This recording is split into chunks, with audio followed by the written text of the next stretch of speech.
Using sublimation to make license plates, it's okay. You really have to have a super high quality, nice sublimatable license plate for it to come out well.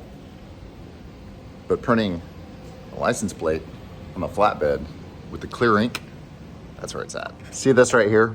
This is a pin.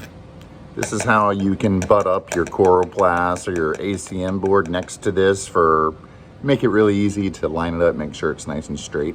Well, since I got a El Cheapo flatbed that was only 70 grand, my pins screw in manually. When you buy like a $300,000 flatbed printer, they shoot up pneumatically, and just before it starts printing, they shoot back down in the system. But anyways, when you're printing something thin like a license plate, you better make sure that you take out the pins. Otherwise, you're probably going to be spending about 10 grand getting a new print head installed. And ain't nobody got time for that. Okay, I took my pins out, but as you can see on the board where the pins go, looks very similar to pins. And so what I like to do is take my hand and just make sure I got all those bad boys.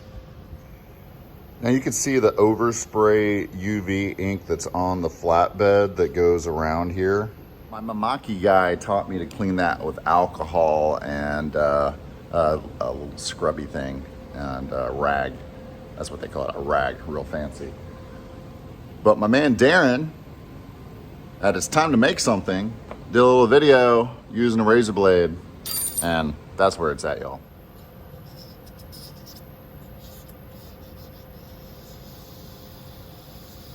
Okay, so without the pins, how do I know how to line this up perfectly every time? Well, it's pretty simple. I'm actually just going to print the image of the license plate directly onto the flatbed. And then that way I'll know exactly how to line it up, plop it into place, and print it, because I gotta print like 10 of these things.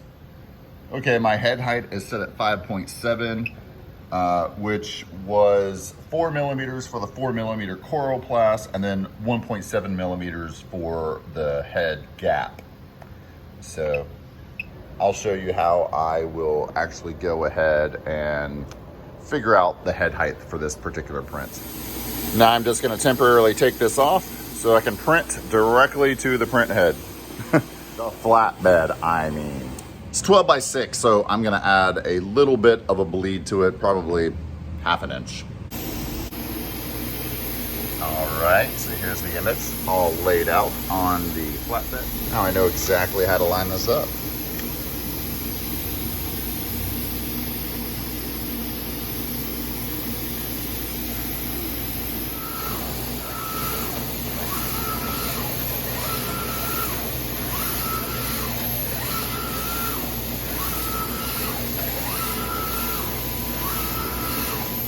Now I have a nice jig for number 2.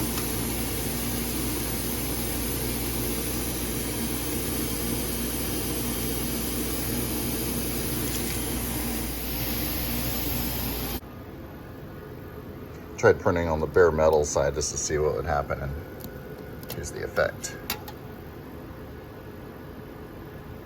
As opposed to different. Thanks for tuning into my license plate video. Catch you in the next one.